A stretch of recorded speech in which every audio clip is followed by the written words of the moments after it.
Welcome to Motherly Musings. Today I'm going to talk about practical things I do as a mom to bring ease and order into my day, into the chaos of just family life and raising children. Again, these are in no particular order, and hopefully you might find some of these tips helpful. So, the first thing is that I wear the same thing every day. I have 7 or 8 of the same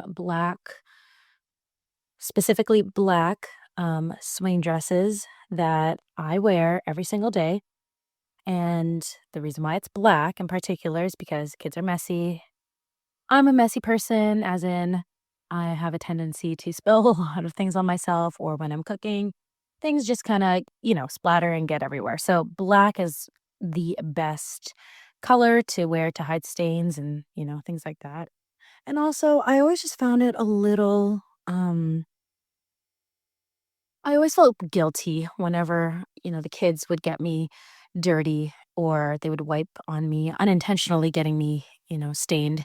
And I'd get upset with them. And there just seemed kind of this vanity about that, or, um, kind of like a vanity about that I didn't like. And so I kind of wanted to eradicate that from my attitude or disposition into anytime I got dirty. So, anyways, that's something I do that helps with just eliminating decision fatigue. It helps with just not having to think about what I have to put on in the morning. I plug and I play and I go about my day, and that's how I like it. And I have a few outfits that for when we go out to friends or I go to an appointment or go out that I'll put on.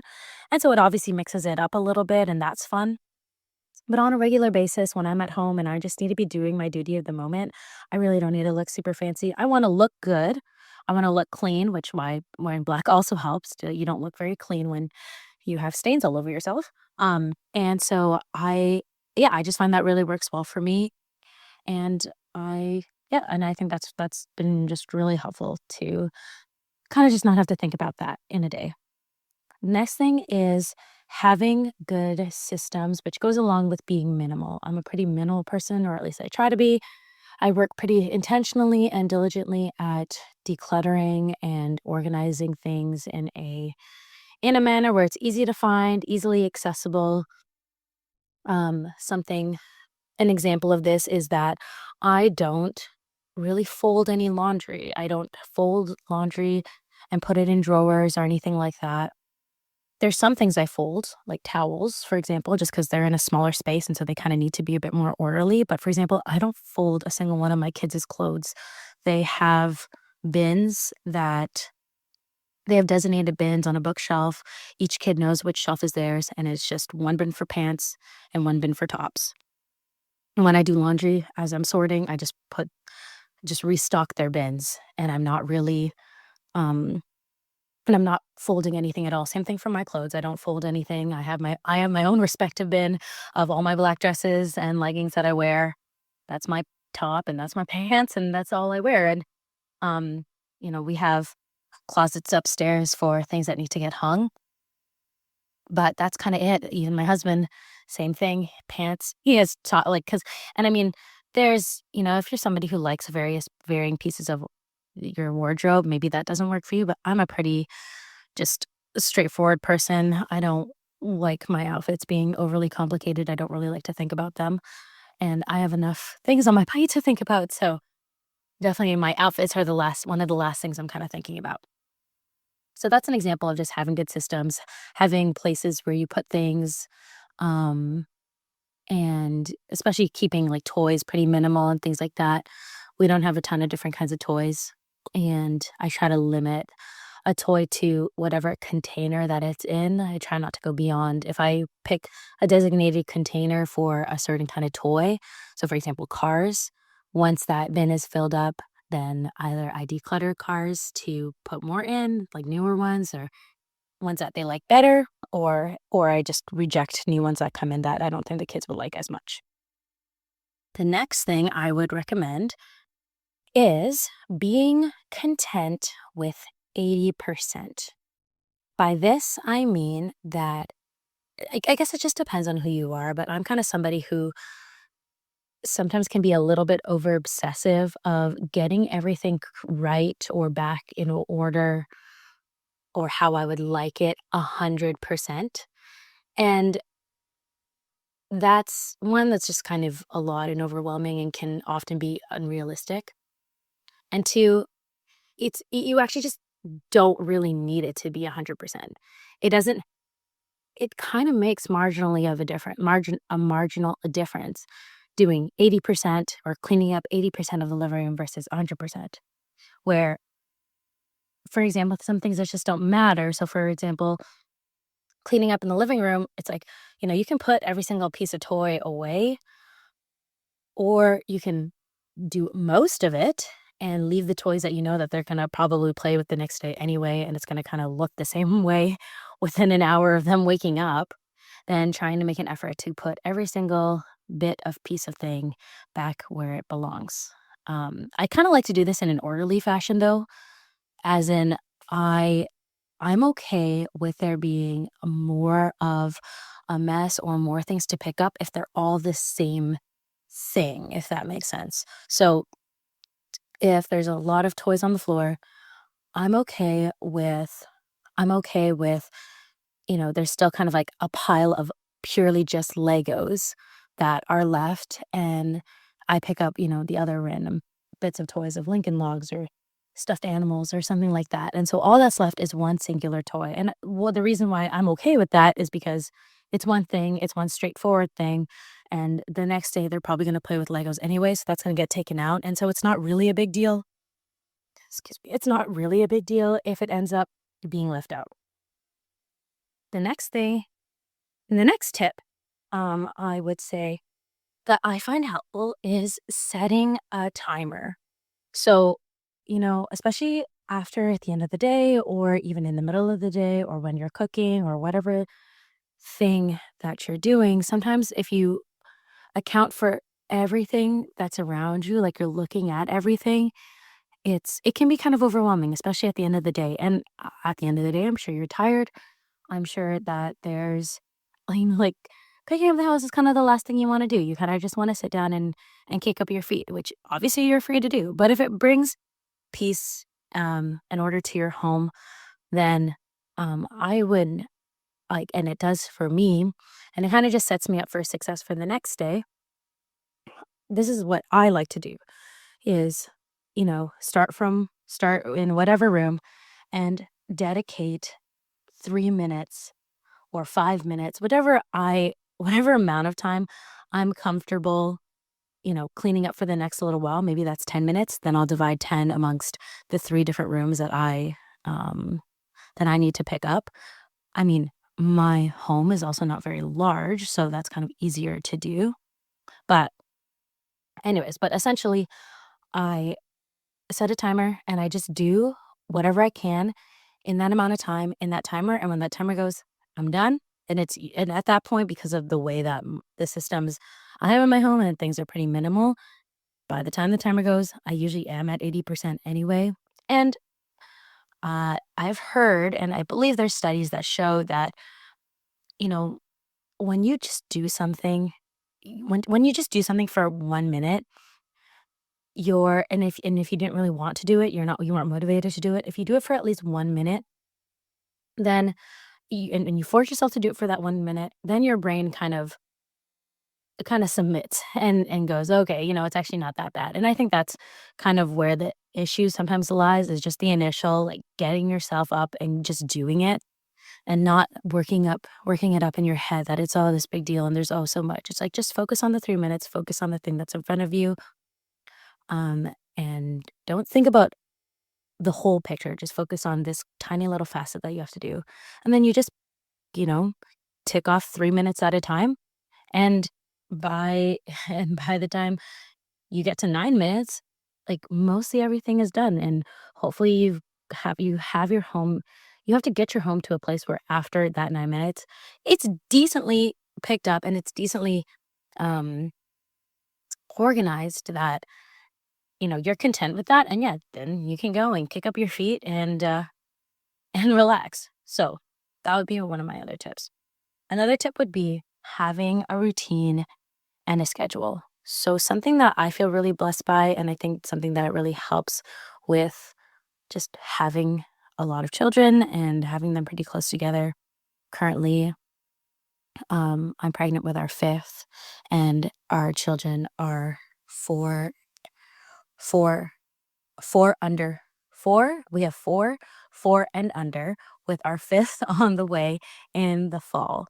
And that's, that it's a full day. It's a full day. There's a lot going on, but there are guaranteed or mostly guaranteed pockets that I have in the day that I know that I can rest, that I know that I can kind of utilize to get things done.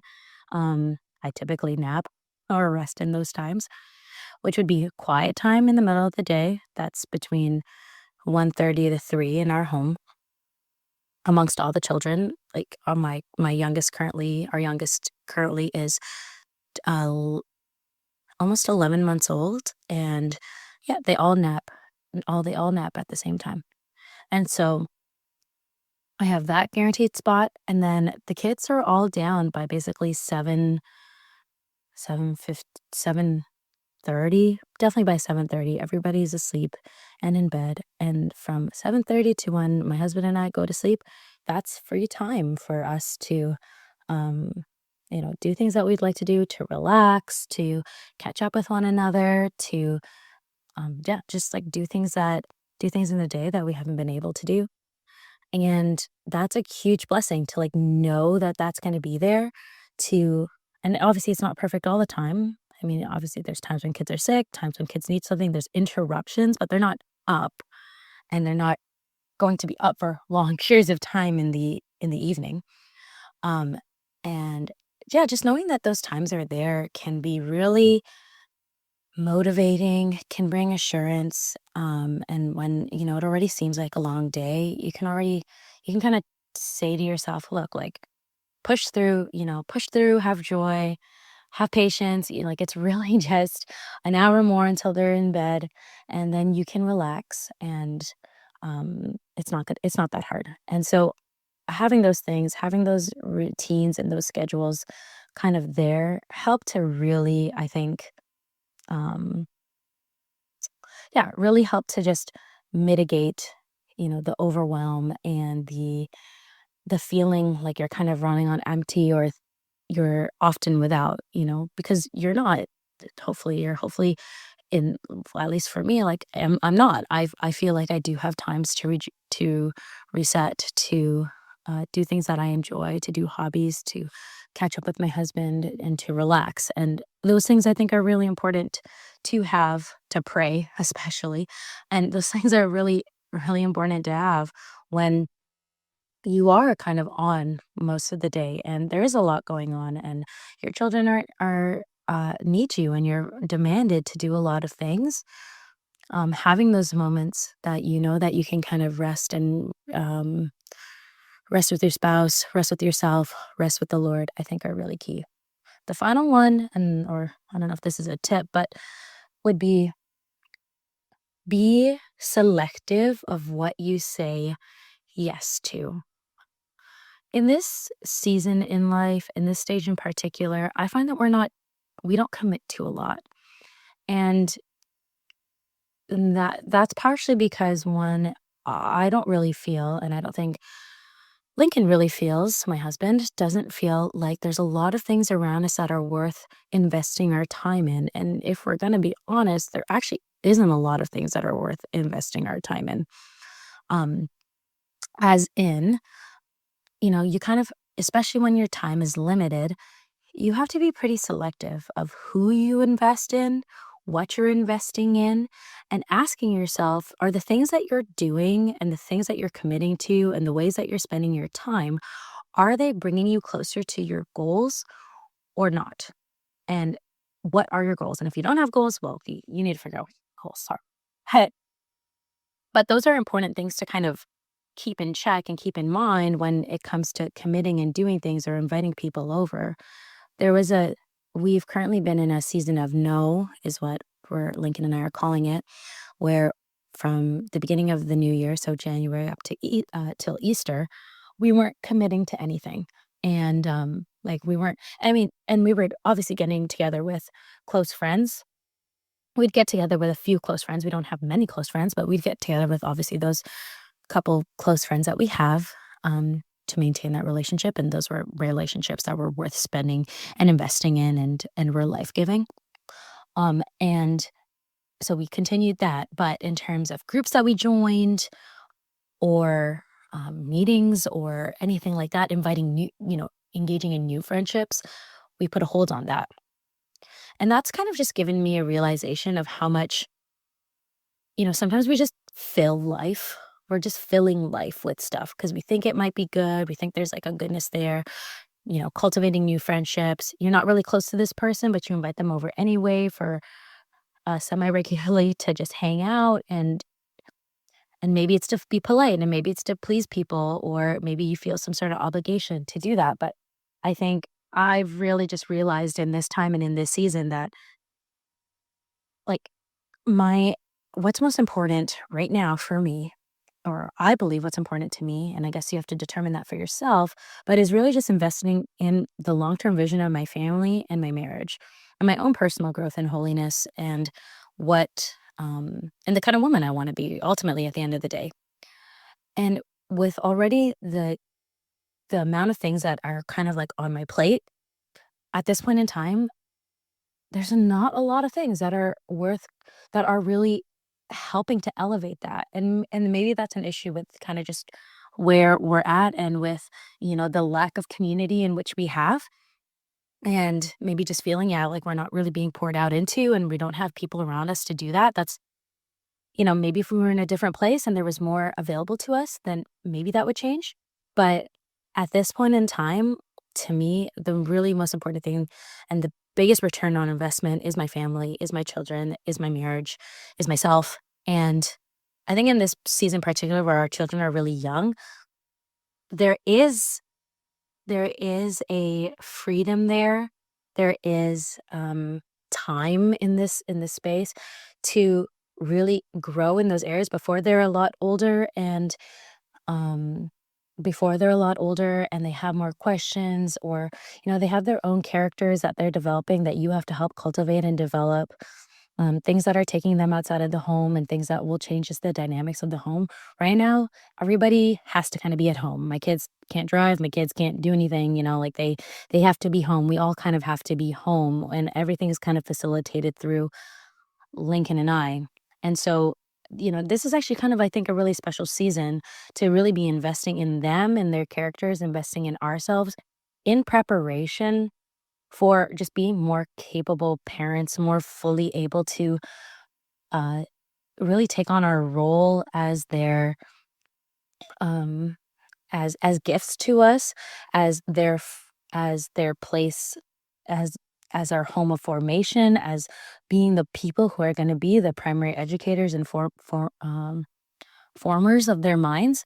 The season's actually kind of pretty pivotal, and it would I don't know. I would say it would be maybe a it would maybe not be wise to just be filling your time with, commitments and things and people that really aren't helping you to grow and to achieve the goals that you desire for your family, and you're kind of, I don't know, wasting time might seem like too strong of a word, but kind of wasting the time, that's the best word I can think of right now, wasting the time that you have right now in this season where, you have your home a lot. There's like a lot of home things are really centered around the home, and kind of squandering that season by spending it outside the home. And I think, or primarily outside the home, and doing too much and doing too many extracurriculars, or, you know, hanging out with people and just like kind of filling your life with company, not really real lasting long friendships, intimate friendships that will help you to grow. And so, anyways, I think those are things that just kind of so not like so to free yourself up from that kind of just gives you, yeah, just like less on your plate, less things to think about. And maybe if and obviously if you're somebody who really like craves social and craves relationship, then that's you have to figure that out and discern, what makes sense for your family and your own needs and desires. But also sometimes you also just have to sacrifice, and that's a reality, and that's okay, and to embrace that and to say that that's good. So those are just some tips and some thoughts as to how I bring ease and order to kind of the chaos of life, the fullness of life, and it's good. And yeah, hopefully you can kind of glean from that and pick from the banquet what's helpful for you. Anyways, thanks for joining me this week, and I'll see you next time.